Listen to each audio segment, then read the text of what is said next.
أهلا بكم مشاهدي القناة، مرحبا بكم في فيديو جديد عبر قناتكم، القناة التي تهتم بكل الأخبار. في هذا الفيديو راح نشوفوا بالضبط موقع مشروع المدينة الجديدة سيدي حلو بولاية بومرداس، وبالضبط في تابعة إلى بلدية بودو. هذه المدينة الجديدة والمشروع اللي راح ينطلق بصفة رسمية ابتداء من يوم الغد الثلاثاء 1 جويلية 2025، حيث أن والية الولاية السيدة فوزية نعامة ستشرف على وضع حجر الأساس للانطلاق في مشروع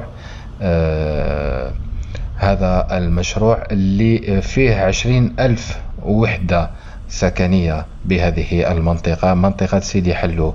بهذه المنطقة ببن مرزوقة التابعة إداريا إلى بلدية بودوة، وراح نشوفوا في الأيام القليلة القادمة بحول الله فيديوهات من عين المكان للمشروع وسير المشروع ككل.